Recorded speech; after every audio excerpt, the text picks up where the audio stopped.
The 2013 Lucas Oil Pro Motocross Championship is in the books. Ken Roczen wins the first moto of the year. Tomac grabs another gear. Eli Tomac out front. Oh, and Osborne's off the track and down. Today, we'll look back at all the heroic passes, crashes, hardships, and victories from the 250 class. This is the Lucas Oil Pro Motocross 250 class highlight show. The Lucas Oil Pro Motocross Championship, sanctioned by AMA Pro Racing, features the world's fastest outdoor motocross racers competing on the toughest tracks in the world. The 2013 season in the 250 class featured a stacked field of motivated competitors. Among them were two former world champions, Red Bull KTM riders Marvin Musquin and Ken Roczen. They would match up against a host of talented and hungry rookies, returning veterans, and the consistent riding of Eli Tomac, whose 2012 performance nearly earned him a championship. All would look to challenge the man with the #1 plate, last year's champion in the 250 class, Blake Baggett. The championship goes to Blake Baggett. What I've learned from coming up a little bit short in 2011 to winning it in 2012, the outdoors, is just, having that confidence in on your bad weekends that, hey, I just got to do with what I got and make it the best as possible and try to collect as many points as I can and not get frustrated. So just about being calm and believing in yourself and, putting it all together. In 2011, a few things didn't go my way and I just kind of got frustrated with it. But 2012, I kept the train on the tracks and just rode it on out. I broke my hand A1 of the first turn and wasn't able to ride or do anything. Had to have surgery. Once I got surgery, it was about 13 weeks of rehab, and I just started riding probably 3 or 4 weeks ago. Steadily the last 2 weeks, just been putting in motos and getting ready for outdoors, and it's coming along great. Like I say, I wouldn't have thought it would have been this far along and this good already because I didn't have that much time to get ready, but I'm really feeling strong and confident and ready to get the first race underway. Bringing the #1 plate into the 2013 Motocross Series is awesome because it's something that I've always dreamed of doing and one of those lifelong goals that I finally accomplished. So now the main goal is just try to keep that #1 plate red all year long and defend it and get it again.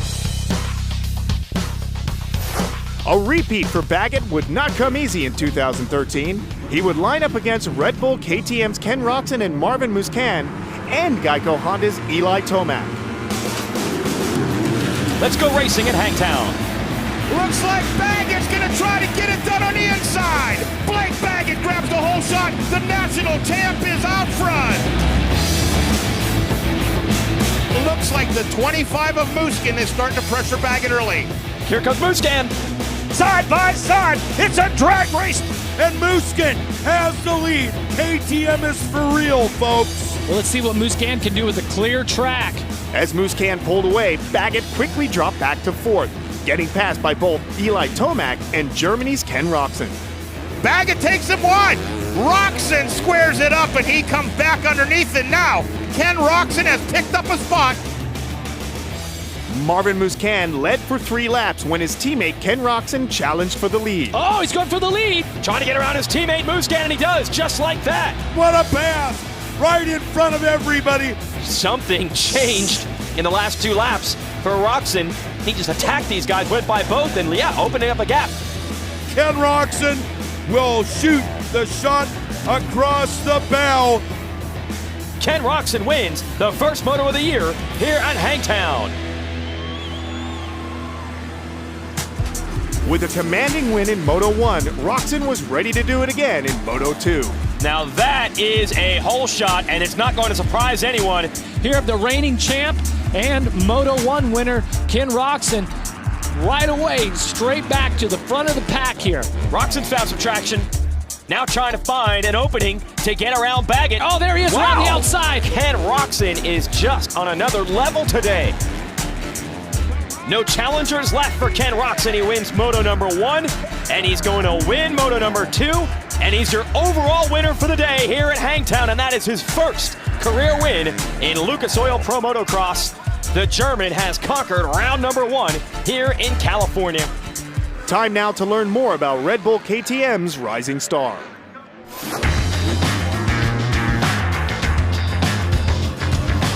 What I love about racing motocross is that aggression you need. You have to really want it, and you really have to give all your heart to win. I mean, there's a difference between riding around and winning, and for me it has always been the jumps and the speed. It's just something I really like to find that edge where you almost cannot go faster, and that's just the fun thing for me to do. That's what I love about the sport. All you can do is go to the race basically not caring about anything, and as soon as the gate drops, go all flat out the whole 30+2. We get the question a lot how it is to work with Roger, and it is amazing. I mean, this guy knows a hell of a lot of things. I mean, everybody calls him the man, and that's definitely what he is. I mean, he knows things that nobody else knows to make things better, and he has a lot of experience. I like to stay pretty involved with the bikes themselves. I usually try to get my paperwork out of the way and messages in the morning, and then afternoon I spend in the machine shop and with the mechanics. Going into 2013, I feel super great. I think my fitness is good, and I'm riding really good at the moment. So going back to the tracks I already know is good. I mean, other people probably know them more, but we have a couple of tracks that are new that nobody has ridden on before, so I'm really excited about that. That's how it is in the GPs all the time. You go to a track and they'll change the layout and stuff, where I think over here it's basically the same every year, so I'm really excited to go to some new places again. With an impressive sweep at Hangtown, Ken Roczen was ready to continue his momentum heading into the second stop at the Thunder Valley National. Look at Blake Baggett, now has the traditional black background, does not have the points lead any longer. Roczen already into the number 1 spot and already trying to get away. Well, that's not at all what the competition, especially Eli Tomac, wants to see. No. The 94 is as dialed in as it comes.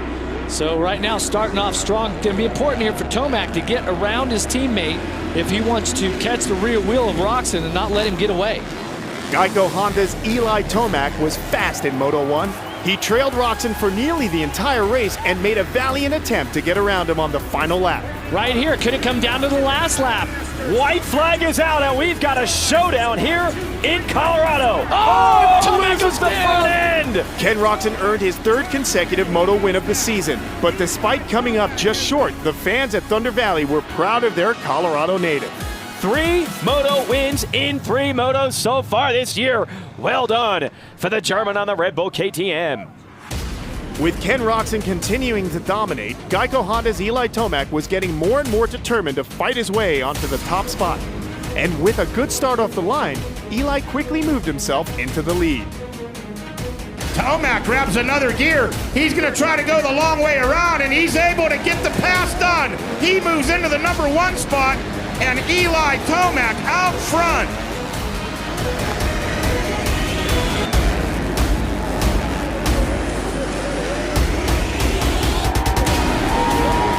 Eli Tomac led every single lap of Moto 2, giving Geico Honda the win. And with Roczen finishing in 3rd, the Colorado native won his 1st overall of the season. Man, it feels so good to finally show the home state fans that I can actually ride in front of them. The past few years here hasn't been the greatest, and this time we just really got our bike setup dialed in, our suspension, our engine, everything was running great. Right now, let's take a closer look at Geico Honda's Eli Tomac. My goal this year is just to not have that one bad race. I really want to stay on the podium as much as I can. Obviously you want to go after those wins, but if I'm in a position to where I'm kind of settled in the second and I don't need to take that risk for first, I'll stay in that second place to not throw away a race, because there's too many veteran guys in this class that you can't throw away races right now. The 250 class has had the biggest rivalries between teams, from Geico Honda to Pro Circuit Kawasaki to Red Bull KTM. It seems like now we're kind of like the superpower of the 250 class, so it's you know, when you do go out there and win those races, you know, you really feel like you've earned it, and it just seems like it's us 3 or 4 teams that really, you know, scrap at every race. Geico Honda has, you know, multiple top-tier riders. Guys like Will Hahn, Zach Osborne, Justin Bogle, Zach Bell, you know, so we obviously are in the truck together at the races, you know, we all feed off each other, you know, with, it could be lines on the track or just, you know, having a good time when we're in the truck too, you know, it's all about having that good spirit when you're with your team, and, you know, that's how you go out there and win races, is when you're feeling your best and everyone's getting along. I came into the outdoor series really hungry this year. I was, you know, this close to getting that Supercross title. You know, it came down to the last race, and the way things fell, it just didn't fall in my hands. So, you know, this is my last shot at the 250 outdoor title. So right now, I'm just going to give it everything I have, and you know, come out swinging every race.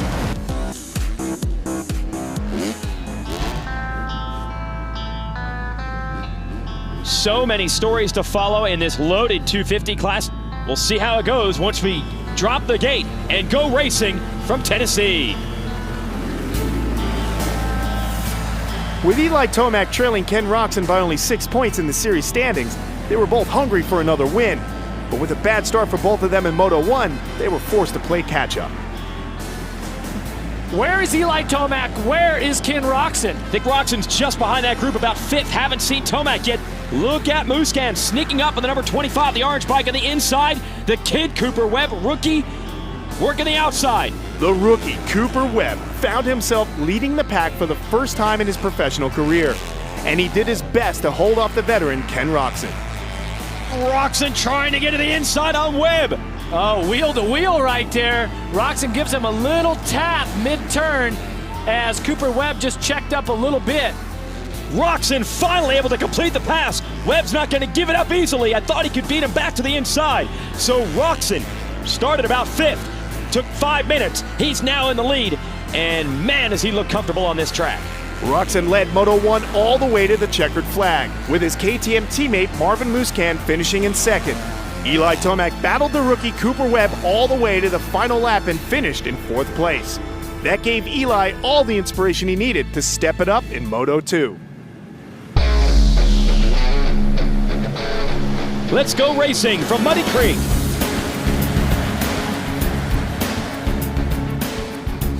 Looks like Tomac gonna lead them into the first turn. Will he lead them out of it? Yes, he does. Hole shot for Tomac, and Webb and Musquin are 2nd and 3rd.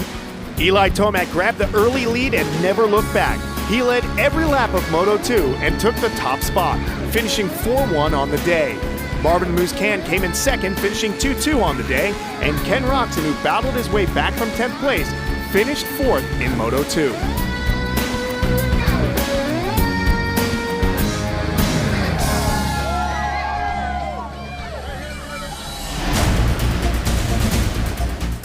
Three rounds and 3 winners. Germany's Ken Roczen, America's Eli Tomac, and France's Marvin Musquin. As the series moved on to historic high point for round 4, KTM's Ken Roczen started off strong. But what more can you say? Ken Roczen leads every lap and wins Moto 1. His KTM teammate Marvin Musquin answered back in Moto 2. It's Marvin Musquin of the 25 that leads him through. Here comes the hole shot stripe, and he holds onto it. Marvin Musquin took the hole shot and never looked back. And the Marv attack is going to take High Point. He goes 2-1 and celebrates. First ever moto win here in the U.S. Back-to-back overall wins. Marvin Musquin takes the High Point National. Let's take a closer look at Red Bull KTM's Marvin Musquin. Well, my first overall ever here in America was last year, and I got 2nd and 3rd for first overall. And this year, my 2nd overall was at Muddy Creek, was the 2nd and 2nd. So really consistent and got the overall. And then High Point, I won the overall with 2nd and 1st. So that was my first moto win ever here in America, and and for sure the best one so far. Well, you know, me and Kenny, we train. I mean, I do my own training and he does his own. Sometimes we are together on the practice track, and for sure on the racetrack we're always together in the same truck. So for sure, I mean, there is a lot of competition because we race the same class, the 250. I want to be faster than him, and he wants to be faster than me. So that's a good motivation. Well, my wife Mathilde, for sure, she helped me so much. You know, we are like a team, and also with Frankie, my mechanic, it's when I win, I'm happy for me, but also for them. You know, they work so hard for me, so it's like we are a team. Well, winning here a championship in America, that's the goal right now. I mean, I came so close to win the Supercross championship. You know, I'm trying my best and try to be really consistent. That'll be really good and the goal now.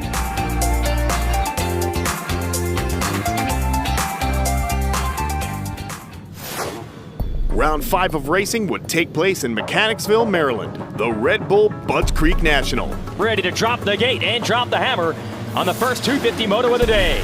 The Budds Creek National in Mechanicsville, Maryland started off with Marvin Muscan, winner of the last 2 overalls, quickly out front again. The number 25 of Muscan led for most of the race with his KTM teammate Ken Roczen close behind. But in the final minutes, they were both challenged by the 2012 season champion. We got the battle of the year shaping up. Ken Roczen on the left side, Blake Baggett on the right side. He's gonna got take him. over second, Jeff. Blast around the outside. Now he's got his sights set on Muscan, who's out front. He's been lowly riding his own race, but now the competition has caught him. And here at Budds Creek, it's starting to heat up. Watch this outside line's pretty good. Jumped into that corner. Incredible speed around the outside. It's going to put him next to Muscan. Can he beat him to the turn? Yes. Blake Baggett goes from third to first in 1 lap and is in the lead. Blake Baggett, a stirring and classic come-from-behind performance for his first moto win of the year. After 5 rounds of racing, KTM's Ken Roczen was leading the series point standings, with Geico Honda's Eli Tomac only trailing by 9 points, Marvin Muscan by 21, and Blake Baggett by 32. Stop 6 of the series was the ChaplinKawasaki.com Motocross 338 National, the 35th and final national to be hosted at the legendary and ever-challenging Sandbox in Southwick, Massachusetts. Let's go racing at Southwick. Who's going to pull the MotorcycleSuperstore.com, Rob? Gates on the ground. Here we go. Turn number 1. It looks like it's going to be Will Hahn doing the deed once again. With Geico Honda's Will Hahn up front early for the 3rd straight moto, his teammate Eli Tomac was closing in on the lead position. Oh, and Tomac, using one of the wide lines, gets around Dakotas, now sets his sights on his teammate Will Hahn. In the last turns of lap 1, series points contender Eli Tomac made the pass on Hahn and was beginning to open up a substantial gap on the field. Tomac's already got a 7.5 second lead.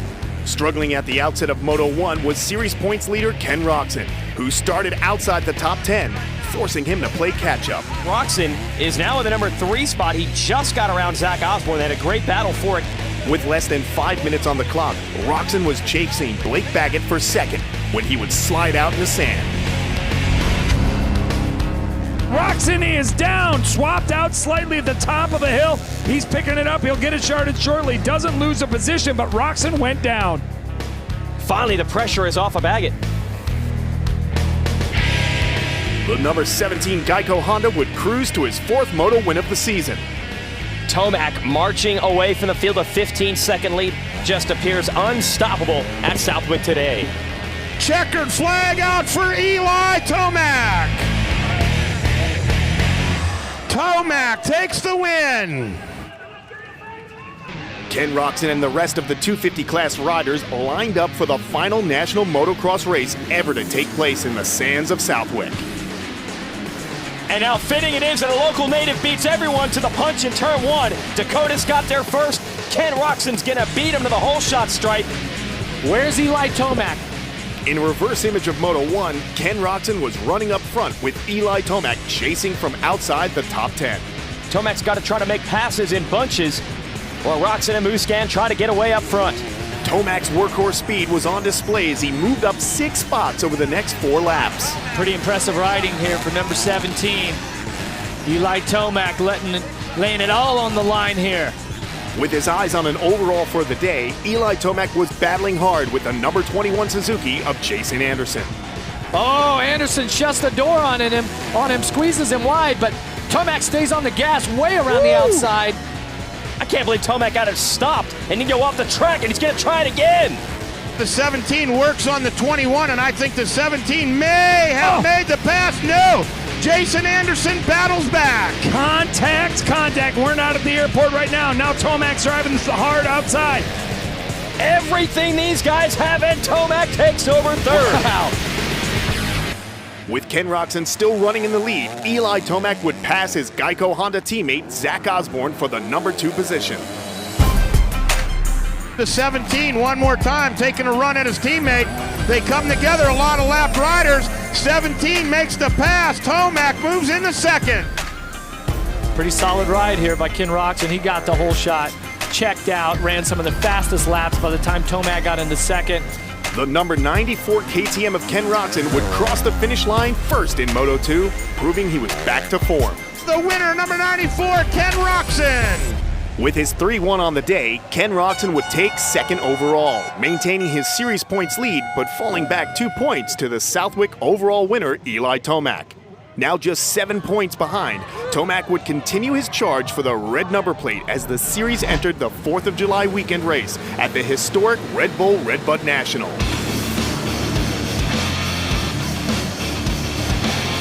Grabbing the lead, we've got 2 riders almost simultaneously come through, and it's Will Hahn doing it again. Geico Honda rider Will Hahn would take his 4th hole shot of the season, but it was his teammate Eli Tomac who would lead after lap 1. Looks like Red Bull KTM rider Marvin Musquin. He gets a good start, back in third, and Tomac already taking the lead. A man on a mission.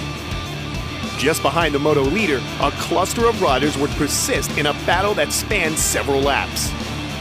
And there goes Musquin on the inside. Threaded the needle, found the line. Bad line choice by Will Hahn. Musquin able to go to the inside, get by Hahn, and now Roczen could follow suit. The 19 under some serious pressure from the sandwich of the Red Bull KTM. 6 laps into the moto, the 2 European KTM riders, Marvin Musquin and Ken Roczen, were battling each other for second. Let's see if Roczen can carry any momentum. Look, he's going to get out of the line, make sure he doesn't get landed on. His teammate triples. Now it's momentum around the outside. Will it work? And I think it is. Plus, Roczen's on the inside the next corner, and he finally takes over the number 2 position. Great racing between the teammates. On the final lap, Eli Tomac was running his own race with a sizable lead over the rest of the pack. Eli Tomac is your winner. Here the first moto at Red Bud. At the gate drop in Moto 2, Eli Tomac was eager to continue his mid-season push for the series points lead, but it was his teammate on the number 338 who was first to the line.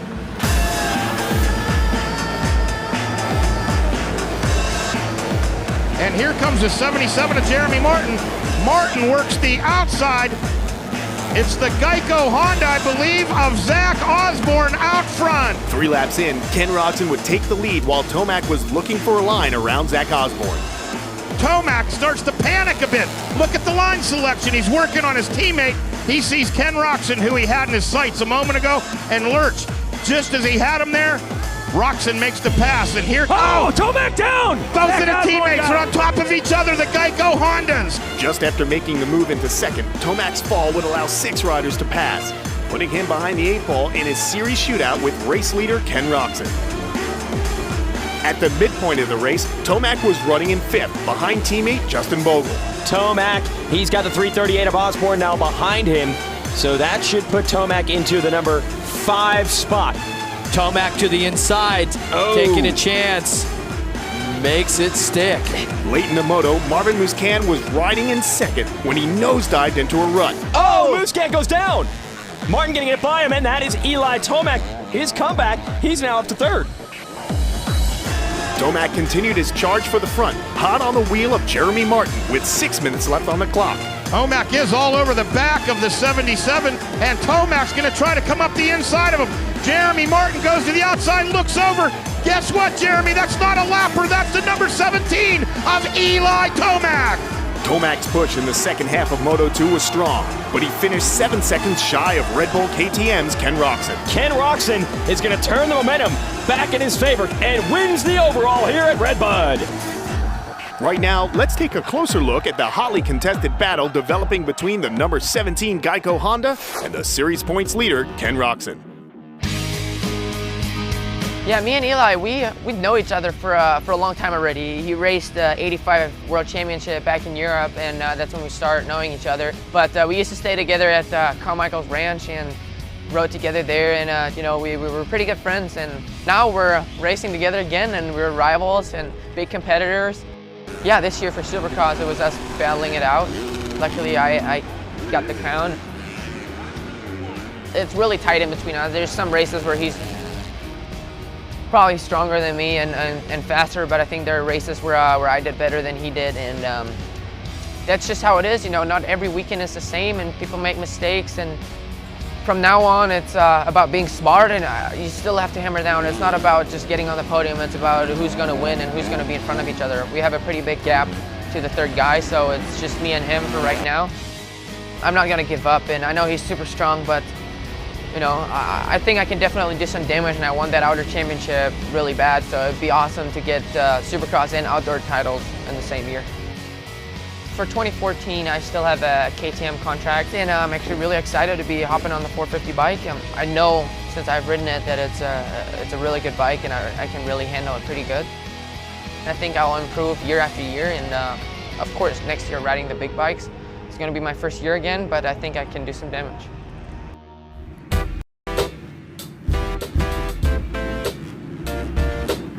Round 8 of the championship took place in the Tall Pines of Washington, just north of the Columbia River Gorge. At the Peterson Cat was Schugel National. Let's go racing here, Moto 1 of the 250 class.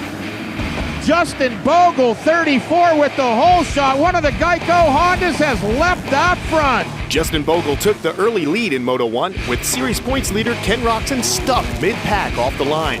Bogle's teammate Eli Tomac was scrubbing with Blake Baggett as the number 17 Honda charged towards the front of the pack. Tomac would lead for all 15 of the remaining laps in Moto 1. Then here comes the big kahuna and Ken Roczen. Just made the move on Webb. Roczen would continue to pick his way past riders. Roczen just a little bit quicker, but let's see if he has some passing lines. Wow, this time he around made it the happen. outside. He would remain in fourth for 5 consecutive laps, chasing Justin Bogle and Blake Baggett, who moved up to the number 2 spot. Blake Baggett, that was running in the number 2 position, is missing. I can see Blake Baggett now pushing his bike to the side of the track. Blake Baggett is off and out of the running. As the race clock expired, only 2 riders remained in front of Ken Roczen. Ken Roczen from 9th to 2. He would finish in second, with the number 17 Geico Honda simply too fast to be caught. Moto 1 is now history, and it belongs to Eli Tomac.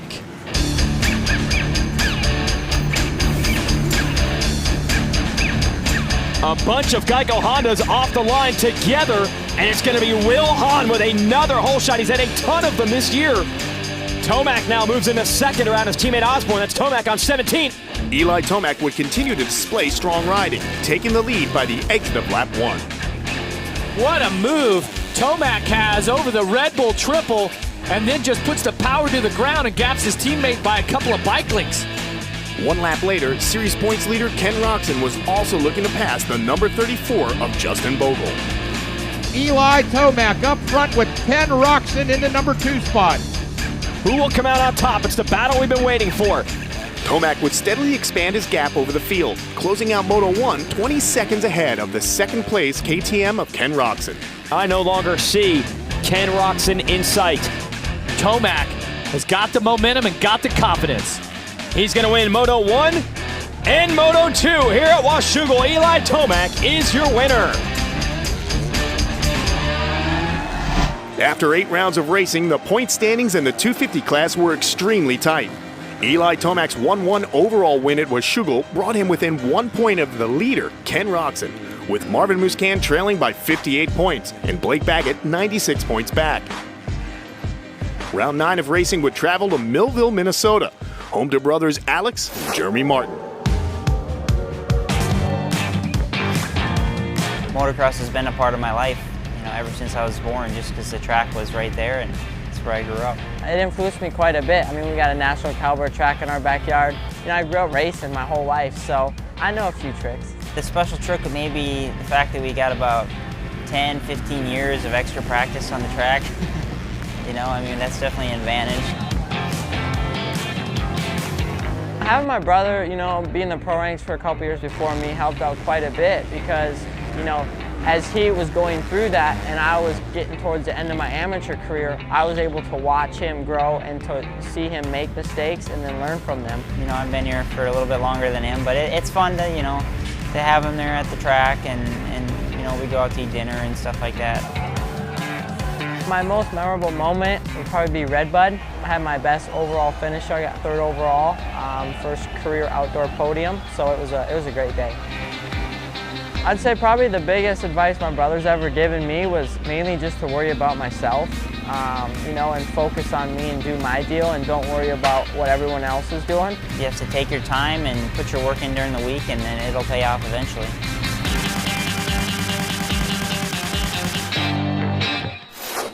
The riders lined up for the gate drop at the Red Bull Spring Creek National. And it's going to be Will Hahn again. Another hole shot. Wilbur, hole shot, Big Daddy, and Jeremy Martin. Jeremy Martin, the home track specialist, literally is right there in the 77 and trying to go for the lead. Then it's Bogle on the 34 and Muscat on the 25. Moto 1 was a tight battle up front, with Ken Roczen chasing the local rookie, Jeremy Martin. Roczen doing everything he can to get by the 77. Can he even get a lap led? Roczen's going to have something to say about that. He gets around Martin while Martin was trying to set up Hahn. In lap 5, while running in second, Ken Roczen would suffer a disastrous mistake. Ken Roczen goes down hard. He's holding his head. It's like a bomb went off. It's going to be very costly in the championship. It didn't look like at that point that he could breathe as well as he's going to need to. The crash would knock the wind out of Roczen, who was unable to finish Moto 1. Martin is a native of this track. He lives at this property, and he's going for the lead. Jeremy Martin would grab the #1 position from Hahn, while Eli Tomac was aggressively rebounding from a bad start outside the top 10. With 12 minutes on the clock, he was challenging KTM rider Marvin Muscan for second. Tomac's going to take second. Now he's going to set his sights on your leader, Jeremy Martin, on the Yamaha. With 5 minutes on the clock, the lone rider between Tomac and a moto win was Millville local Jeremy Martin. Tomac around the outside. This could be the move. Oh, what a drop down. That is going to, that's long jumping. That's Olympic style long jumping. A great ride for Martin. Tomac has just been something special in the last month or so, this championship. Eli Tomac would cross the line first in Moto 1, having led 52 of the last 80 laps of racing. After losing 25 points to Tomac in the championship, Ken Roczen was back on the line for the gate drop of Moto 2. Will Hahn once again. Jeremy Martin works the inside with Blake Baggett in the #2 spot. Where is Moto 1 winner Eli Tomac? Eli Tomac was outside the top 10 off the line as Ken Roczen was challenging Blake Baggett for the lead. Ken Roczen pulls up alongside Scrubs. He looks over to the left. Blake Baggett's right there, but Roczen has found the inside line, and Ken Roczen moves into position #1. Unbelievable grit and determination considering the huge crash earlier today. Tomac has caught Baggett. Halfway through timed racing, Tomac would grab the #2 spot from Blake Baggett. And next look to challenge primary competitor Ken Roczen for the lead. This is Roczen, your leader. Tomac has caught him, and Tomac slices his way to the lead. It has been over 3 years since Tomac has held the points lead in this championship. Say hello to the overall winner, the #17 and the new points leader, Eli Tomac. The 1-1 finish at Spring Creek would give Eli Tomac 405 points and the red number plate, with Ken Roczen now trailing by 27 in the championship points race. Let's take a closer look at the 250 AMA East Supercross champion for 2013, Geico Honda's Will Hahn. Inside, no! No, he doesn't. No, and he pushes him wide. You know, I knew it was going to be mentally tough all year, especially with a competitor like Marvin and even Dean early on before he got hurt. It was going to be a hard season no matter how you look at it. I was very fortunate to go up against Marvin. I think that the mutual respect that we found for each other in that series and to be able to shake each other's hand every night no matter who won was, to me, that was a big deal. Man, it meant the most to me, especially after crashing that night and being able to still walk away with it was huge. I didn't want to learn the way I did, but I've learned a lot of things on this tough path that I've been on. The structure of team and people behind it had me. The Geico Honda team, my trainer Ryan, and my parents. Without them, I don't think any of it would have been possible. Especially coming off of Supercross and having confidence and knowing that I'm one of the guys. It's not a guessing game anymore. I have to be prepared to come in and do battle. So the tough thing is they've been doing it week in and week out. So I just got to go see where I fit in and mix it up with these guys. For me, that's the goal, and set up my career for next year, starting the 450 class.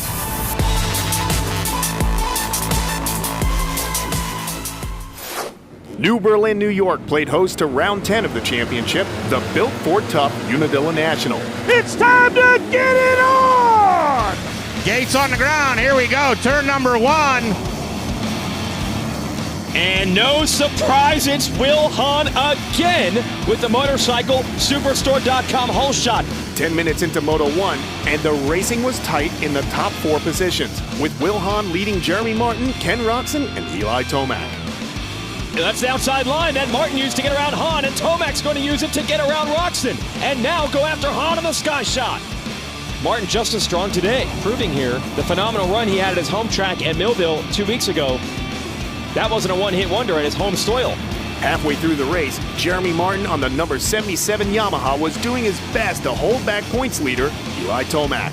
Eli Tomac is just on another level right now. He went from 4th to 1st in about a lap.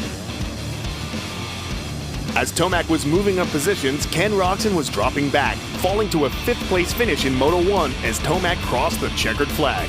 So this will be 5 Moto wins in a row for Eli Tomac, who is on fire. Here we go. Gates on the ground. Can Will Hahn lock it up? And out of turn number 1 we go. Martin Davalis. Roczen was back to form in Moto 2, challenging Monster Energy Kawasaki's Martin Davalos for the lead in the first lap. This is where Roczen has been very tough this year. First lap or two, he's made a lot of quick passes. He's trying to find a way around. Look at this coming into this turn. There's no good line. There's just lines that are better than others as Roczen goes around the outside, takes the lead. And he's into the number 1 spot. Eli Tomac will continue his late season charge, placing his number 17 Honda to the rear wheel of Ken Roczen for an exciting several lap battle late in Moto 2. Tomac has made up even more ground. Eli Tomac is on the hunt, and he's going after Roczen. Both touchdown, here they go. Tomac going to try the outside. Roczen goes out there to meet him. Right behind him, not able to get the pass done. Around the apple tree they go. Watch this line here. Tomac really aggressive on the rear wheel to the inside. Let's see if Roczen's outside line carries a little more momentum. Yes. Now they're heading to the Octane Academy sky shot. And Tomac goes to the inside. He got him. And Eli Tomac has taken over the lead. He's going after a 1-1. Tomac would finally make the pass stick and cross the finish line for his 3rd consecutive 1-1 sweep. With only 2 races remaining, he extended his championship points lead to 39. And congratulations to Will Hahn, whose 8th hole shot in Moto 1 at Unadilla was enough to secure the MotorcycleSuperstore.com hole shot championship. Who's going to pull the MotorcycleSuperstore.com hole shot? I think Will Hahn's going for it again at number 19. Is he going to go to back-to-back and get in this points race? Grabbing the lead. We've got 2 riders almost simultaneously come through. It's going to be Will Hahn doing the deed once again. Man, hole shot Hahn could be the name. And it's Will Hahn again. dominating the starts this year. Every single time Hahn has made it to the gate in the moto this year, he's scored a MotorcycleSuperstore.com hole shot. Man, oh man, another out of the box. Great start for the Geico Honda of Will Hahn, the 19th. And it's going to be Will Hahn again. Gates on the ground. Here we go. Turn number 1. A bunch of Geico Hondas off the line together, and it's going to be Will Hahn with another hole shot. He's had a ton of them this year. Hahn, what are they putting in the gas tank on that bike? Nitrous? No surprise, it's Will Hahn again with the MotorcycleSuperstore.com hole shot. Kelly Stavis was on hand to congratulate Will Hahn.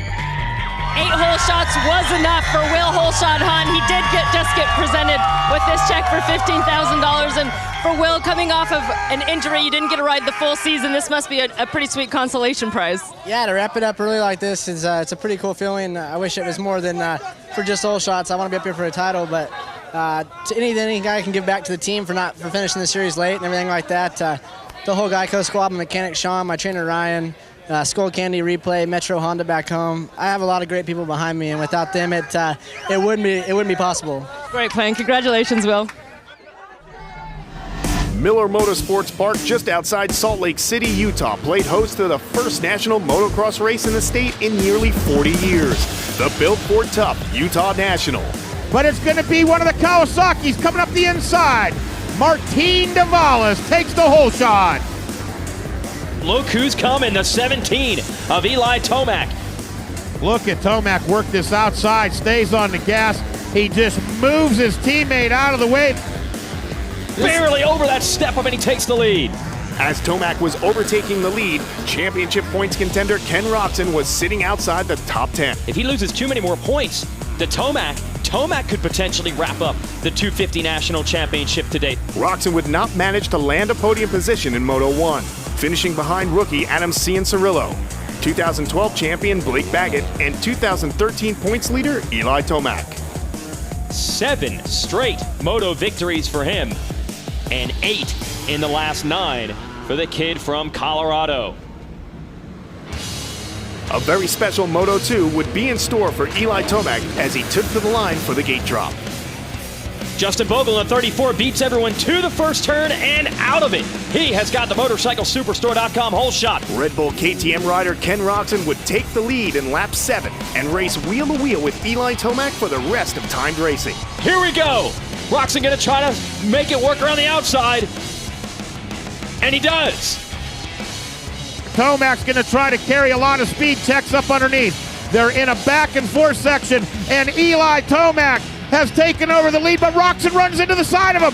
Roczen takes back over the lead from Tomac. Back and forth they go. Eli Tomac and Ken Roczen, and Tomac shoots into the number 1 spot.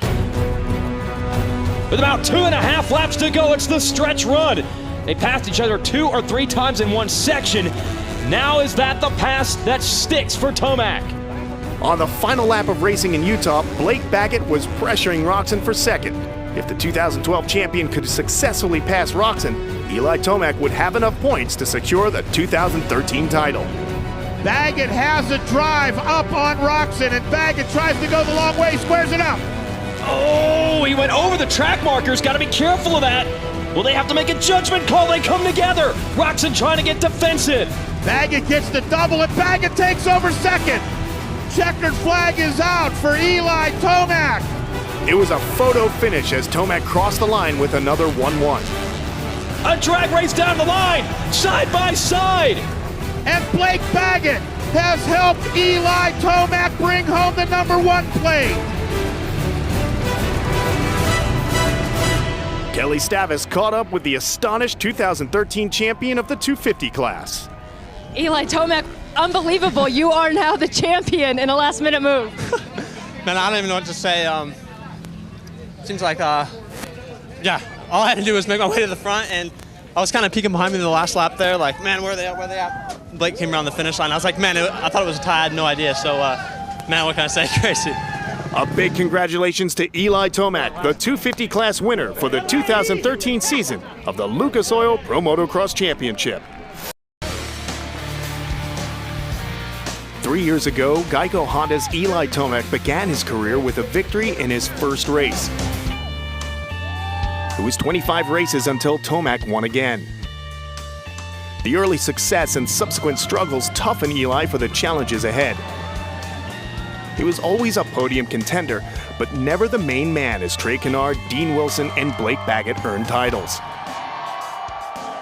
In what would be his final season in the 250 ranks, Eli Tomac came into the 2013 season a title favorite. After chasing KTM's Ken Roczen for 7 rounds, the once and future Honda star took over. He closed the season with 8 consecutive moto wins, capturing the title at the debut national from Miller Motorsports Park. As Eli moves on to the 450 class in 2014, he takes with him the strength built on surviving his sudden success, followed by a year and a half of frustration, the knowledge of being the dominant rider in his class, and the momentum only a championship can provide.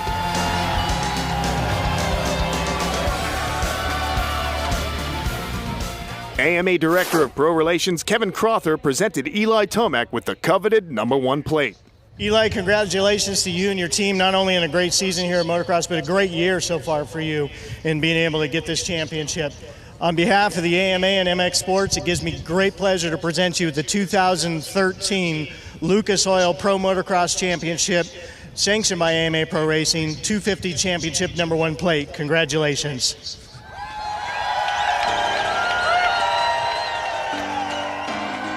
Eli Tomac would finish the 2013 season in style, taking the Moto2 win and overall at the final round of racing in Lake Elsinore, California. We'll see what he has next year as both he and Ken Roczen move up to the big bites in the 450 class.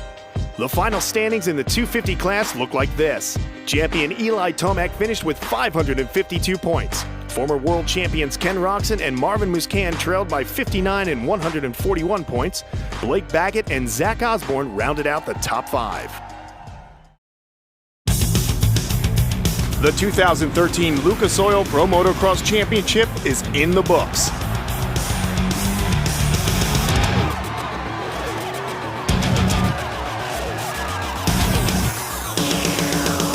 Today, we'll look back at all the heroic passes, crashes, hardships, and victories from the 450 class. This is the Lucas Oil Pro Motocross 450 class highlight show.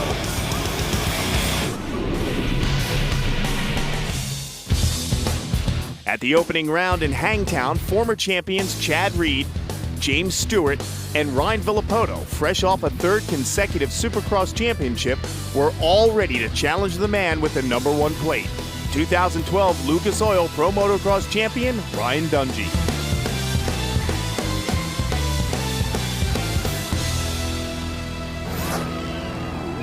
Ryan Dungey wins at Unadilla and with it claims the Lucas Oil Pro Motocross Championship.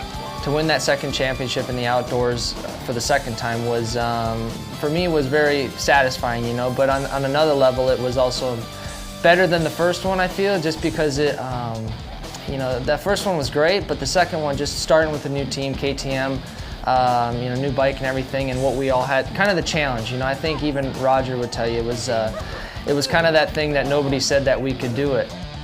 It was the first year for Ryan on the team, and also a brand new bike that we built in record time, I think.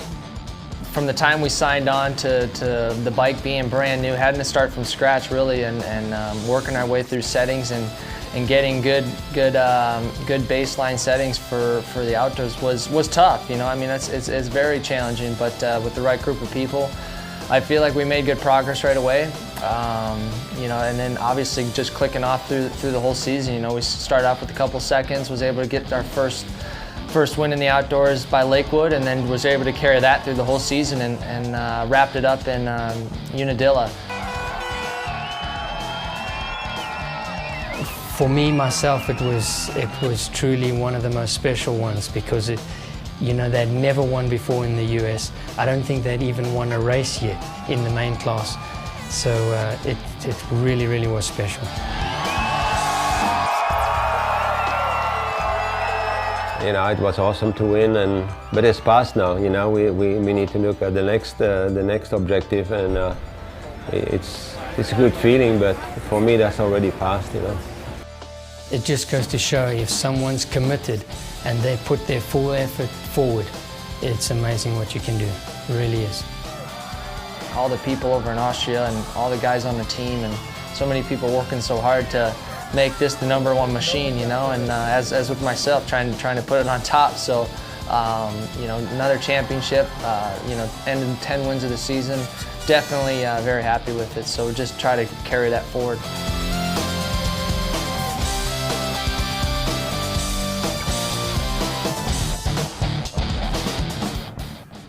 24-year-old Ryan Dungey and 3 former 450 class champions lined up for the 45th running of the Red Bull Hangtown Motocross Classic, the first of 12 rounds of racing on the Lucas Oil Pro Motocross Championship.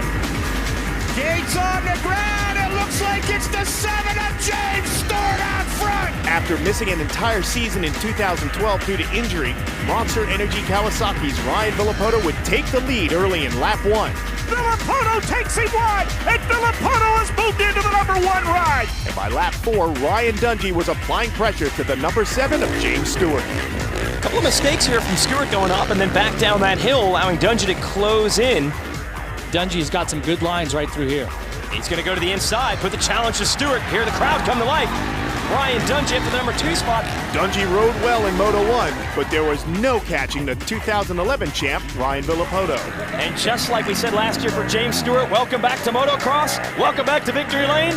Ryan Villopoto obviously didn't miss much, missing racing last year. He's right back up to speed. Dungey and Stewart going to roll across the line 2nd and 3rd.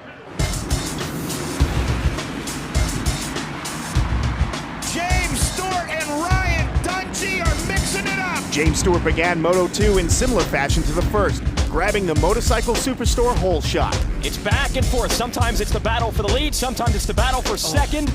The #7 battled Ryan Dungey for 5 laps. Dungey starting to work Stewart again. And how about the crowd here? They're waving their shirts. They're absolutely mad. Dungey on the inside, and again Stewart able to beat him to it. And this time they bump. 3 minutes later, the battle for the lead continued, with Stewart, Dungey, and Villopoto all riding on the edge. Dungey and Stewart side by side. Villopoto, they're all in the same corner. Dungey off the track, and that is going to give Villopoto second. Near the halfway mark, Monster Energy Kawasaki's Ryan Villopoto made his move to the front, sweeping both 450 class motos atop one of the most stacked fields in the series' recent history. Big step toward a championship this year. Ryan Villopoto wins both motos here at Hangtown. He is going to be a force to be reckoned with all season long. How does winning the first round set you up for success for the rest of the season?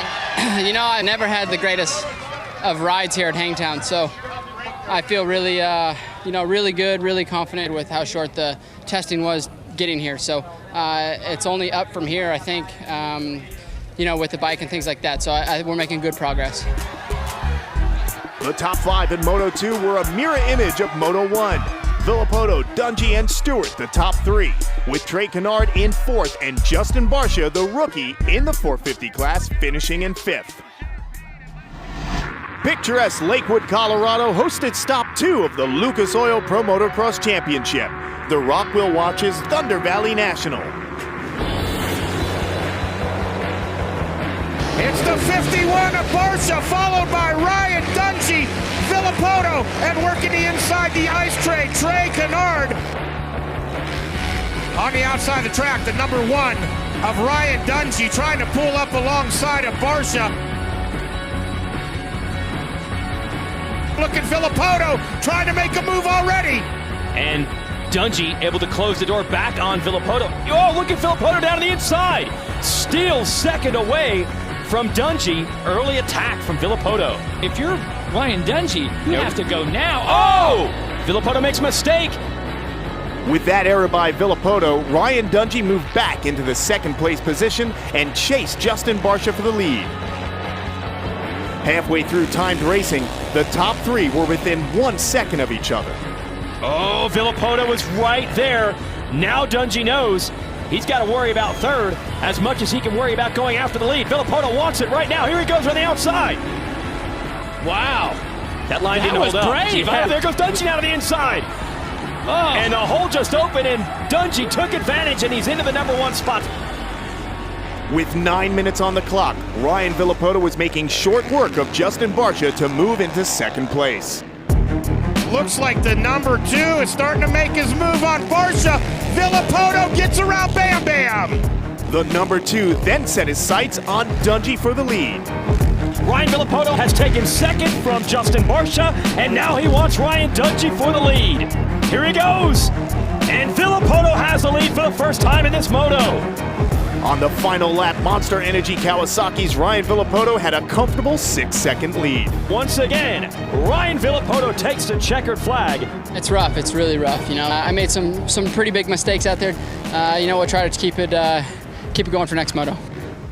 450 class rookie Justin Barcia lined up for the whole shot of Moto 2, prepared to show why he's known as one of the fastest out of the gate. I think he's got it. Barcia's got it, so Barcia, 2 whole shots at 2 motos. Villopoto got bumped around, coming up to start straight.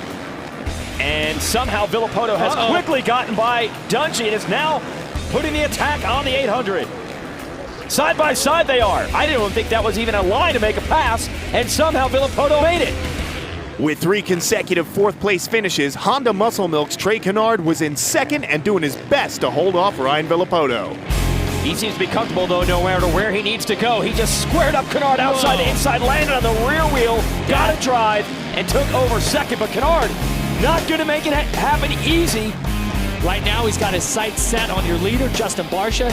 Unbelievable riding so far. Villopoto would stick close to Barcia for the next 2 laps, but 7 minutes into the race, RV2 would make his move. And this might be it. Villopoto takes over the lead. Barcia's going to try to work his way back down the inside of this hill. Not going to happen. And Dungey trying to get Kennard. Oh, Kennard fights back. For the 4th time this season, Ryan Villopoto would cross the finish line first. Ryan Dungey finished almost 7 seconds behind. Look at that. Number 2, he is the man once again here today at Thunder Valley. I don't want to say perfect season, but so far, he has a perfect season going. 4 motos, 4 wins for Ryan Villopoto. With a perfect start to the 2013 season, let's take a closer look at the motocross superstar they call RV2.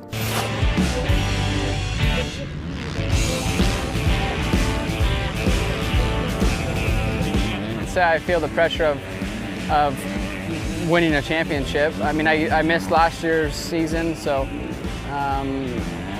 you know, with the field stacked the way it is, I mean, I wouldn't say you just individually have the pressure of a championship. It's every weekend is a new weekend and is going to be a challenge. So you have to take it one step at a time and not, you know, get ahead of yourself. If you start to think of the championship, it might become a little overwhelming. Eldon's a huge part of the program. I mean, he's pretty much with me every single day I ride. For me, I got to have him around. It takes the thought process out of, you know, what should I do, or, you know, should I do this, should I not. Everything's down to the T, and he figures it out, and it makes it easier to put in the hard work and do the things that you really don't want to do, because if you are not doing it, someone else is going to be doing it, and, you know, it's not going to end pretty. You know, I think we do this for a reason, and that's to win. I mean, we're trying to win back the outdoor championship that we ended up losing last year from not racing. You know, so I think we've started the season off right, and, you know, all I can do now is just try to keep doing what I'm doing.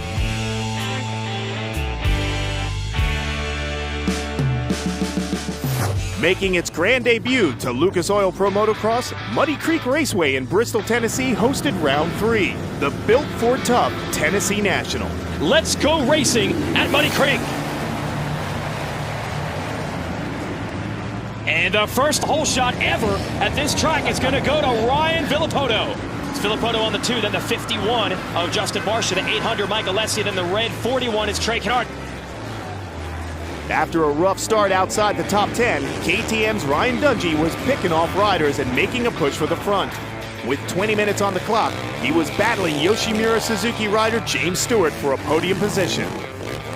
James Stewart on the Yoshimura Suzuki has a complete rear view mirror of that Red Bull KTM of Ryan Dungey. There goes Dungey, the inside. That makes it. Oh, Stewart stepped it up a little bit, maybe stood up a little too far out of that outside berm. Dungey's able to squeak through.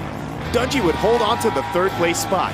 Justin Barcia would take second. And with a 9-second lead at the final turns, Ryan Villopoto would take his 5th consecutive moto win. Villopoto really has had a fantastic race, made very little mistakes, and he's been strong in that second half here. In all 3 of the first motos this year, he has really poured it on. And there it is, checkered flag. Ryan Villopoto wins the first professional moto ever here at Muddy Creek. Prior to the race, Ryan Villopoto was outspoken about the challenges of the track in Tennessee, and it seemed to get the best of him early in Moto 2. And it is time to go racing.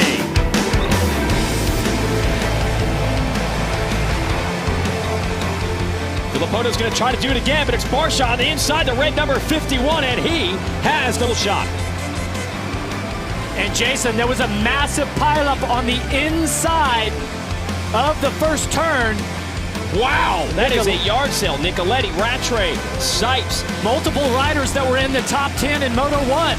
And Villopoto immediately goes to work on Barcia, running the high line, almost literally up on that wall, but Barcia able to hold him off. And then you've got Stewart and Dungey battling for 3rd and 4th. Unbelievable. Oh, Villopoto's down. Villopoto is down. And now that's the worst situation early in the race. Look at how many riders are going to go by. So the entire day has just been thrown wide open for the overall win.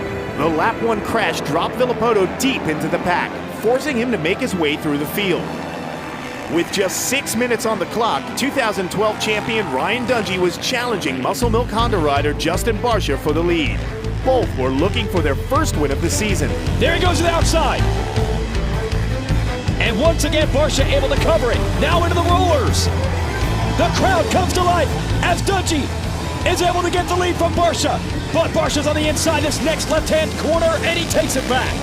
Holds the line right there. Barcia doesn't seem to be wavering one bit. Dungey finally starting to apply the pressure. Dungey on the number 1 takes it from the 51 of Justin Barcia in the waning moments of this race. At the end of timed racing, Ryan Villopoto had battled back from a 16th place position and was challenging the number 800 of Mike Alessi for 4th.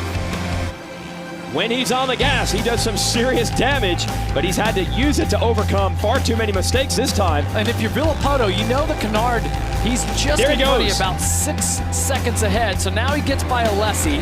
Now he's going to take a deep breath, then start looking ahead. Who's the next rider in line? And what he's going to see is not far ahead.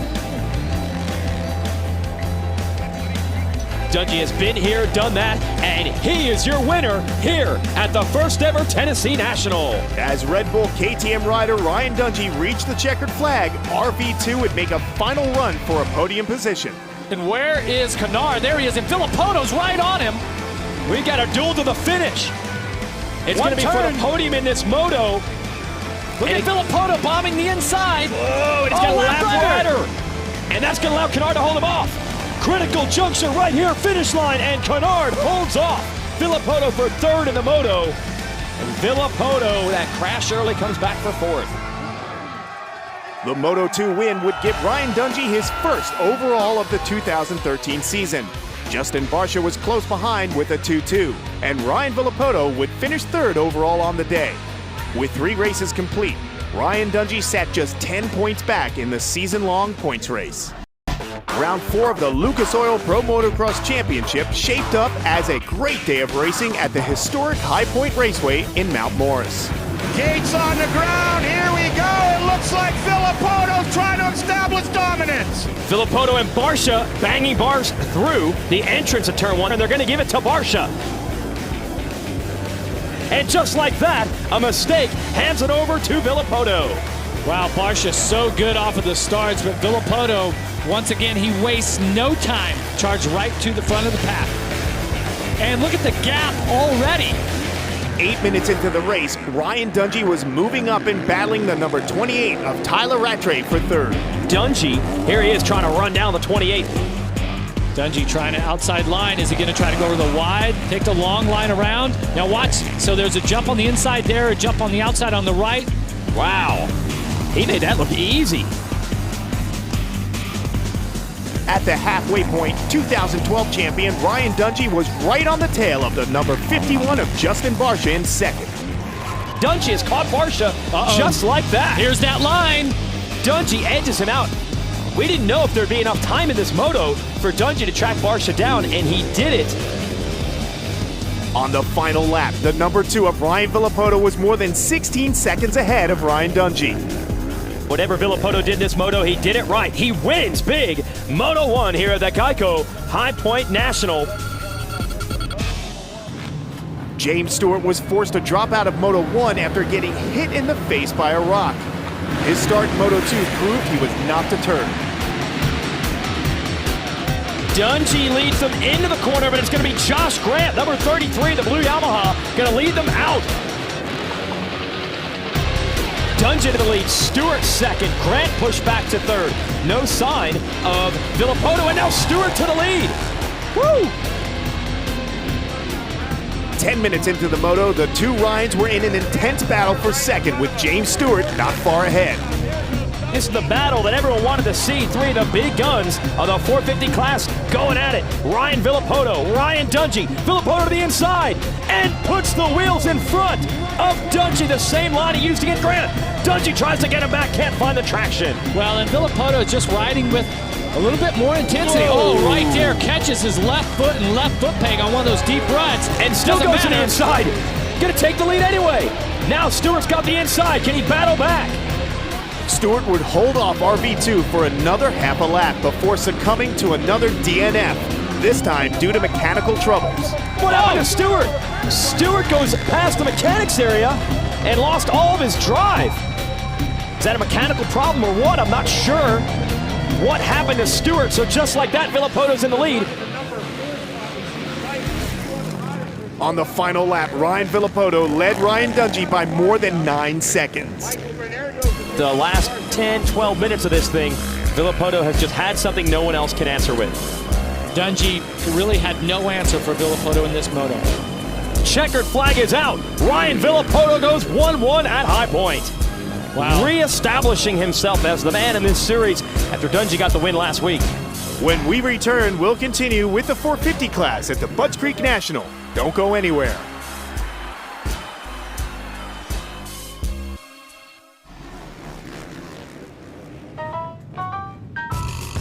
The competition in the 450 class would look to challenge Ryan Villopoto's dominance as the championship series rolled into Mechanicsville, Maryland.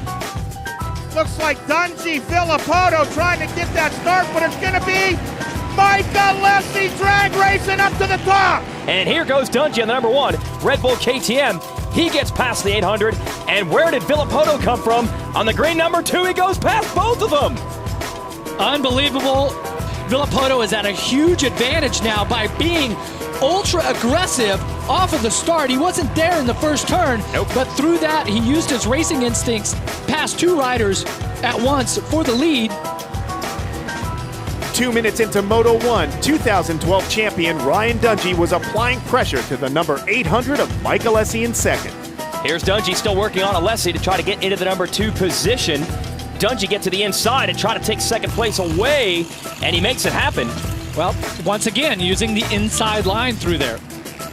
The finish line would once again find the red number 2 plate of Ryan Villopoto crossing its threshold first, gapping Ryan Dungey by an astounding 50 seconds. Ryan Villopoto wins here at Budds Creek.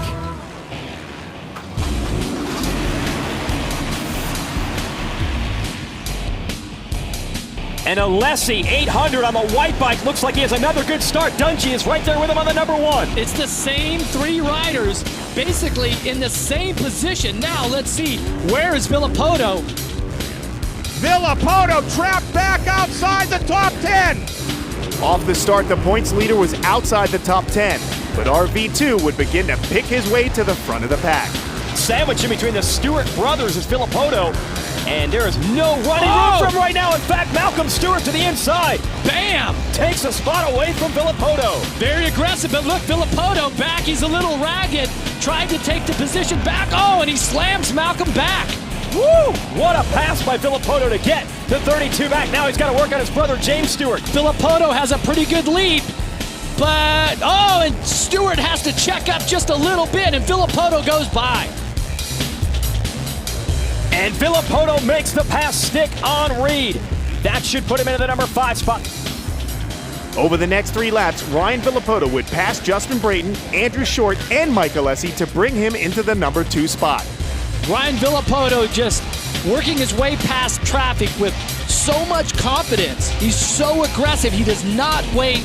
He sees an opening and he takes it instantly. The Red Bull KTM of Ryan Dungey was the lone machine that Filippoto's confidence was unable to overtake in Moto 2. And your winner of Moto number 2, Ryan Dungey. With the Moto 2 win, Ryan Dungey would earn his 2nd overall. It was also an impressive performance for James Stewart's younger brother, Malcolm, who would reach the podium for the first time in the 450 class. Let's take a closer look at the brothers from Florida, their training, and friendly competition. Training out here is it's actually pretty fun. It's hot. Never really know what the weather. It just kind of rains out of nowhere, and it's definitely so much more laid back than California. You know, I can do my own deal, and you know, I got as much time as you want, so everything just goes right. Training with James is real fun, actually. You know, obviously with the brother thing, and everybody knows that I'm trying to beat him, so it's definitely a good push for me, and we all know he's probably the most novice dude on a dirt bike. It's pretty competitive. We try to keep it kosher, but you know, I know when he's behind me or when I'm behind him, you know, we want to beat each other, but you know, it's all out of making each other better. When we're pushing it here, that means we're going to be able to push it out harder at the race. Definitely both try to beat each other, and when I beat him, I take it as a championship. I take it as a championship. I don't really need second moto. There's no need for second moto for me. My confidence is way too high right then.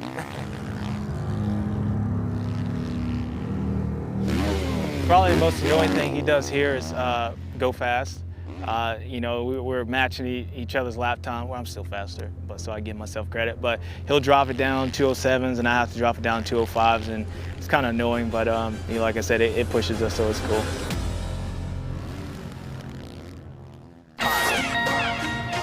The MX 338 Park in Southwick, Massachusetts would host round 6 of the Lucas Oil Pro Motocross Championship. Gates on the ground, here we go, drag race into Buckley corner, who's it gonna be? And we're racing at Southwick for the final time. They're bumping and banging to the first turn. Filippoto might have gone down. Ryan Filippoto is trapped on the ground in turn number 1, and James Stewart's out front. What a way for James Stewart to start now with a clear track. Can James Stewart get out front, get into his zone, and do what he's done so many times before and just dominate the moto? Now here's Filippoto again. Bunch of riders go down right in front of him, and Filippoto has to dismount on the first lap. Filippoto would go down yet again in the first lap and would have to come back from the very back of the field. Through sheer speed and aggression, he managed to crack the top 10 by the midway point of the race, with plenty of ground still to make up. He's eating a lot of that sandy roost, and he goes in front of Alessi. With 12 minutes and 2 laps to go, James Stewart was running comfortably in first when he would go down hard. James Stewart is on the ground and very slow to get up. And a huge shakeup here at Southwick. James Stewart, who is your leader in this one, has gone down huge. And it's Andrew Short on the BTOsports.com KTM with an 8-second lead. With just 2 laps to go, the runner-up in the season-long point race had caught the number 29 of Andrew Short. There's Ryan Dungey in the number 2 spot. You can now see your leader, Andrew Short, not too far ahead of him. Dungey has made up a ton of ground on his fellow KTM rider, but Short trying to respond. Down inside. Dungey takes over the lead. Now Short's going to try to fight back. And Dungey now leads Short. In the final moments, the number 51 of Justin Barcia, the number 2 of Ryan Villapoto, and the number 24 of Brett Metcalf were in a three-way battle for third. Pivotal moments here potentially in the championship. That's 4 points. Oh, Barcia and Metcalf almost come together. And Metcalf able to hold on to third. He hammered the throttle, didn't let off. Pushed. Barcia was going to try to go around the outside of him. Look at Villapoto here. He's been making passes. Oh, Barcia almost goes down. But still takes over third in the meantime. Meant to do that, I guess. Now Villapoto dancing down those bumps on the inside. He's going to try to take Metcalf. He's got him. Wow. Here is Dungey, one straightaway to go. Short is still right behind him. But Dungey is going to hang on and win the first moto at Southwick. Andrew Short right behind him. A big pickup in points in this one for Dungey, but still one heck of a comeback for Villapoto.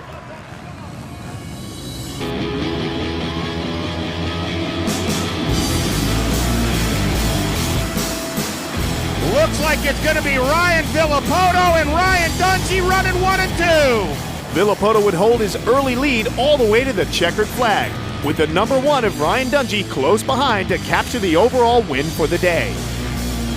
What kind of strength does he have to come back and win moto number 2 here at Southwick? The day was awesome. You know, we made progress. I'm really happy to get this win today, and you know, it's a step in the right direction.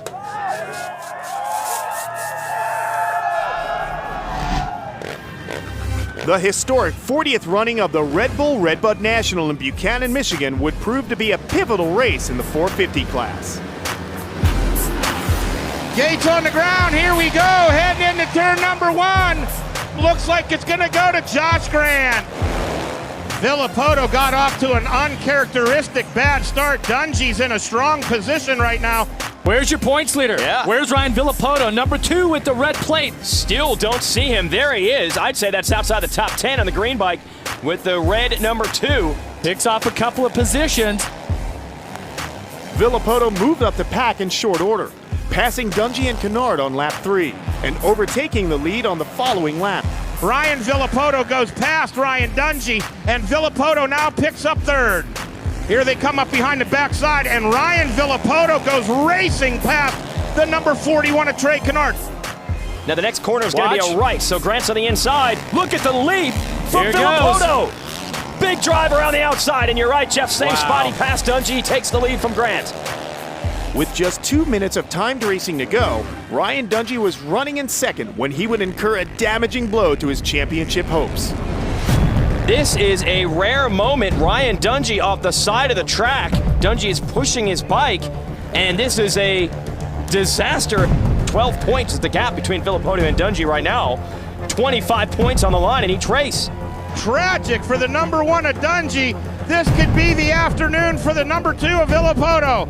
It's done. He's going to score 0 points in this moto. The points lead is going to go from 12 to 37 in one moto. Unbelievable shakeup here at Redbud. Heartbreak for the Dungey family. Ryan Villapoto would take his 10th moto win of the season. Ryan Dungey would suffer a DNF and finish 34th in Moto 1, dropping 25 points in the process. Unbelievable performance for your series points leader, and he's about to get some good news, because not only does he win the moto, Ryan Dungey is going to take a 0 in the championship for this one.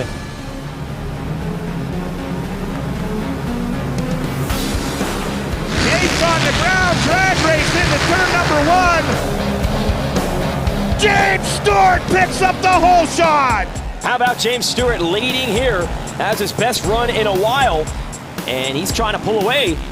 Villapoto is up to 4th. Where did he come from? Villapoto now up to 3rd, has made his way past Dungey. Villapoto to the inside now on Grant, trying to get the number 2 spot. They're going to whip it together over that table. Villapoto landed too far, hard landing, doesn't care, he's in 2nd. With 19 minutes on the clock, season's points leader Ryan Villapoto was chasing down the number 7 of James Stewart for the lead. Villapoto now riding with serious intensity because he knows that the reigning champion Ryan Dungey is right behind him. And a mistake from Stewart opens the door for Villapoto, down to the inside, and he's got the lead. Look, here comes Dungey. Ryan Dungey has closed up, and he's all over the 7. The number 1 is closing up on a 7. He handed over 25 points to Moto number 1. Timmick's a drag race, and Dungey moves into second. Dungey would overtake Stewart, and at the end of timed racing, the two Ryans were locked in a battle for first. Dungey still has Villopoto in sight. He's working hard. The fans here are enjoying this epic battle here. Dungey is down and stuck under his bike. It has been a frustrating day for Dungey, and you knew he was pushing with everything he had. Could it be 2 DNFs for Dungey in one day? Might he not finish again? Ryan Villopoto would finish first for the 11th time in 14 motos. James Stewart would have his best finish of the year, going 2-2 on the day. He won the first moto today, he's going to win the second, and he's hammering it all the way to the checkered flag. Ryan Villopoto is your champion today here at Redbud. After 7 rounds of racing, the championship points race looked like this. Ryan Villopoto led Ryan Dungey by 42 points. Justin Barcia and Trey Kennard sat in 3rd and 4th, and James Stewart rounded out the top 5. With 5 races in the series remaining, will there be anyone to stop the dominance of Ryan Villopoto?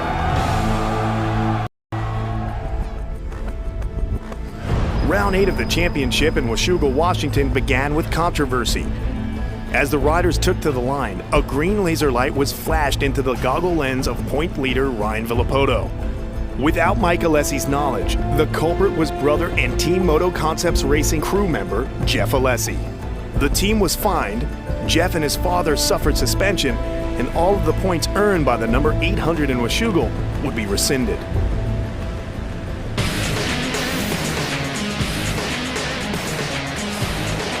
And into turn number 1 they come. It's Ryan Dungey grabbing the whole shot. Even with the distraction of the laser, Ryan Villopoto would be 7th to the line.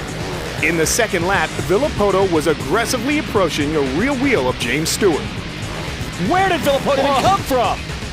It's this tight S-turn section where Nicoletti got run into on the first lap. See, there's just no room for Villopoto to make passes, but he's still trying to find some lines. 17 minutes later, Villopoto was still trying to get around the number 7 Suzuki. Stewart's back wheel is dribbling like a basketball heading up the hill.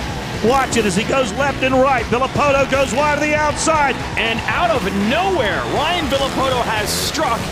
And I'm talking 3 or 4 corners. He made up a ton of ground on James Stewart. Ryan Villopoto is taking over the position of James Stewart. RV2 would now look to close the 5-second gap between he and race leader Ryan Dungey. 1 lap to go up Horsepower Hill. Dungey has executed this race to perfection. Here comes Ryan Dungey. They gallop down the 12-pack. Dungey to the outside, a left rider ahead of him. Villopoto just behind him. And ladies and gentlemen, Ryan Dungey has won Moto number 1. As Dungey took to the line in Moto 2, he had an opportunity to win his 4th consecutive overall at Washougal. On his home track, RV2 wanted nothing more than to break that streak. Is it going to be Ryan Dungey? Is it going to be Ryan Villopoto? It's going to be close. Oh, Villopoto and Dungey battling for it, but it's going to be Josh Grant on the 33. And then he comes off the machine. Dungey got by him and takes the lead from Villopoto. Well, here we go, head-to-head. 2 of the best riders, arguably the best riders in the world, 1 and 2. 9 minutes into the race, Ryan Villopoto would eye his opportunity for a pass. Villopoto goes to the inside, and Villopoto took a line away from Ryan Dungey. Dungey has got to answer. Ryan Villopoto, is his Washougal jinx finally about to end? Unbelievable that it took this long, but that only makes it even sweeter. Ryan Villopoto in front of the home state fans. The checkered flag is about to come out for the number 2 of Ryan Villopoto.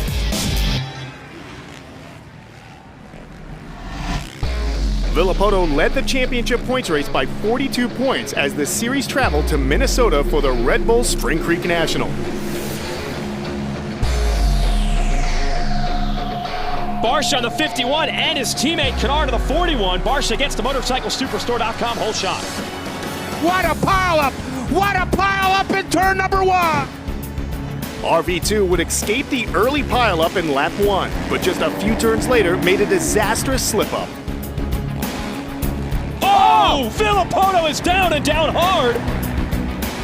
Villopoto's crash landed him in the 28th position at the exit of lap 1, forcing a 30-minute charge to collect precious points. Look at the Honda teammates going at it. Barsha out front. It's Trey Canard, his teammate, right with him. Watch Stewart. He goes to the right, carries all that momentum, switches back to the left, gets high in the gearbox, finds a smooth line. Spring Creek would feature the closest racing of the entire season, with less than 2 seconds separating the race leaders for the entire moto. Stewart trying to really put the pressure on the 51, and it's close now. And he's not far removed from the lead. He goes past Barsha, same spot he got Canard. Trey Canard would also get around Barsha and apply serious pressure to Stewart as the clock expired. Canard has been banged up for 2 years now. Now he's banging on James Stewart. Almost cut the path away from Canard. Canard now still trying to get to that inside, trying to find the traction, the move, the groove to get by the number 7. Man, oh man, if you slammed a screen door like that, you'd lose a finger. Stewart shuts the door on Canard. Canard's gonna try to come down Stewart style. Wide open towards the finish line. It's James Stewart and Trey Canard half a bike length back. Trey real good. I couldn't tell who it was. I think he got around Justin and saw some of my lines. I had some good lines in the beginning, but I was just waiting for something bad to happen, but it's nice not to. Hey, a win's a win, and at this point, that's all I could take right now. Both Ryans would suffer a disastrous performance in the first moto, with Dungey finishing in 5th and Villopoto 6th, a shocking 26 seconds behind the race leaders. Off the line in Moto 2, Dungey was back to form, riding close behind Moto 1 winner James Stewart. Grant goes after Dungey and takes it away from him on the JGR Toyota Yamaha and then goes down. Josh Grant goes down in a pile on lap number 1. He's standing there watching the field race by. We got a battle on our hands. James Stewart in the number 7 is your leader. Ryan Dungey is the home state native, and he wants that number 1 spot. Oh, Dungey down to the inside, and Stewart has it covered again. Oh, Dungey to the inside. Dungey's got it. That was a surprise. There was barely any room there at all, and Dungey just tucked that Red Bull KTM in there and grabs it, and you hear the crowd come to life as their native son has grabbed the lead. 11 minutes into the race and running in the 5th position after a slow start, Villopoto would continue to struggle with the Spring Creek track. That was a rough trip through the sand wash for Villopoto, and unless he goes by him, uncharacteristic mistakes from your series points leader all day long. Stewart got by Dungey. Stewart's out in front now. Now Dungey trying to make the move back. Dungey's able to slide back in front of Stewart, but he lost a little bit of traction. Stewart might be able to pull him on the backside. No, Dungey out in front. It's a drag race around the off-camber downhill. Stewart now falls back into 2nd, and Barsha still in the hunt for that 2nd position. Villopoto has climbed his way up despite the bad start. With Dungey leading, RV2 would continue to chase after a podium position. As time ran out, James Stewart and Trey Canard were in another heated battle to the finish. James Stewart's going to go the outside, trying to go the long way around Trey Canard. He's up alongside of him. Backside of the track, and Dungey is gone, but James Stewart is knocking on Trey Canard's door. Dungey rebounds, 5th in Moto 1, and he wins in front of his home state fans in Moto 2. And 2nd place goes to Trey Canard. Trey Canard's 2-2 finish resulted in a 2nd overall for the day. James Stewart's 1-3 was enough to secure the top spot, while Ryan Dungey's win in Moto 2 landed him in 3rd for the day.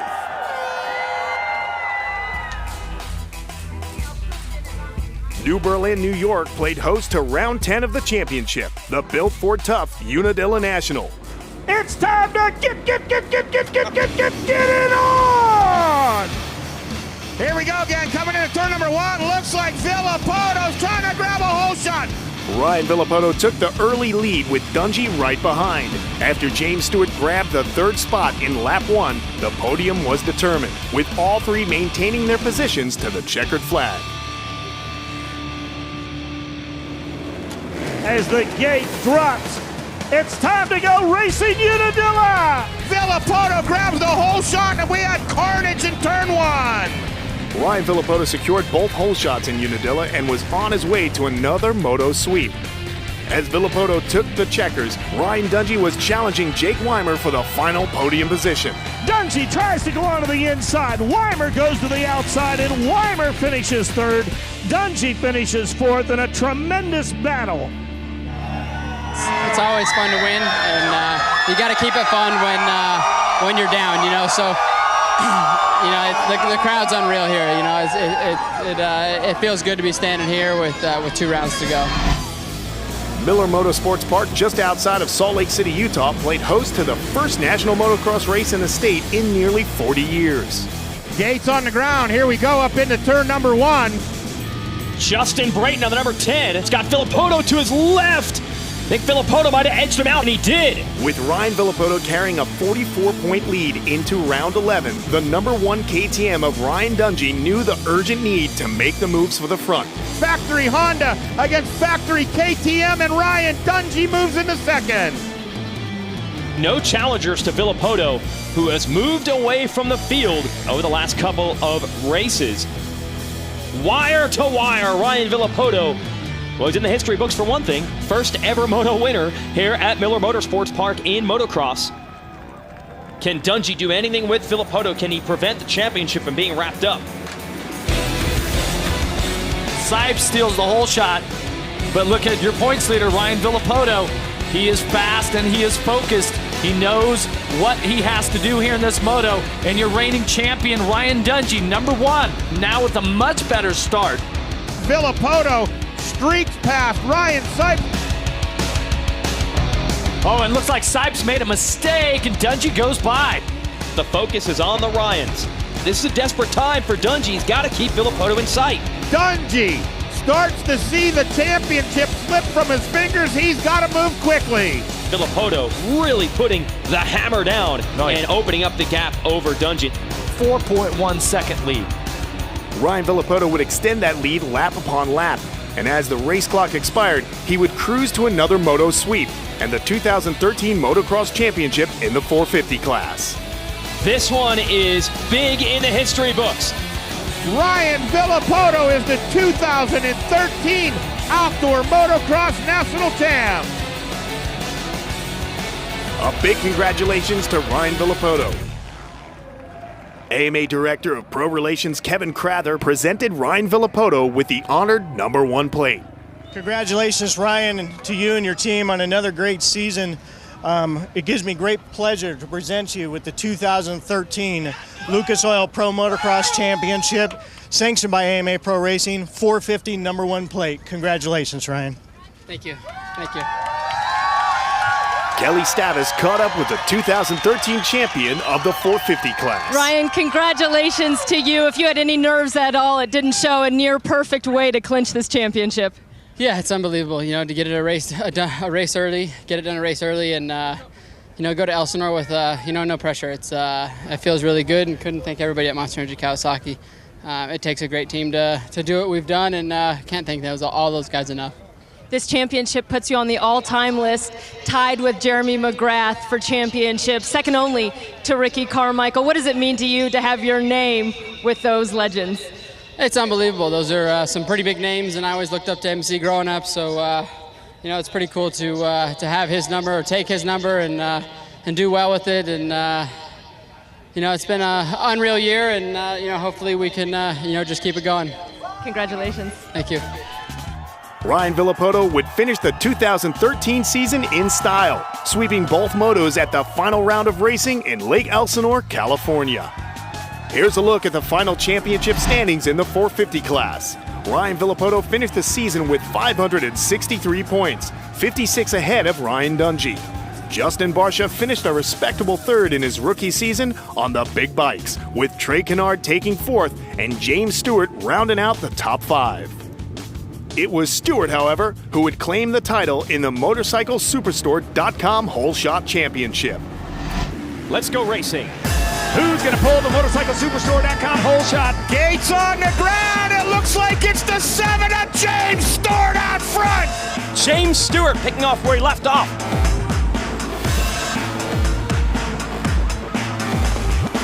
Stewart on the inside. Yoshimura Suzuki, number 7, has it. Boom. 2 hole shots on the day for James Stewart. How about that start by the number 7 of James Stewart out front? So he scores all 4 points. 4 points. In the Motorcycle Superstore hole shot standings. Gates on the ground. Here we go. Drag race into Buckley corner. Who's it going to be? Stewart on the inside again. Grabs the MotorcycleSuperstore.com hole shot.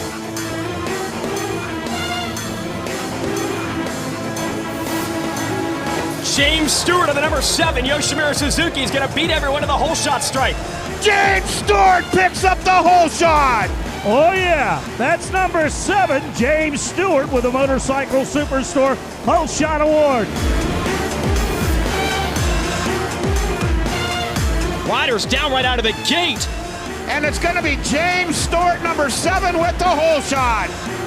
Congratulations to James Stewart, winner of the MotorcycleSuperstore.com Hole Shot Championship. And a big congrats to Ryan Villapoto, 2013 champion on the big bikes in Lucas Oil Pro Motocross. Thanks for watching the 450 Highlight Show. We'll see you next year as the gate drops on the 43rd season of the Lucas Oil Pro Motocross Championship.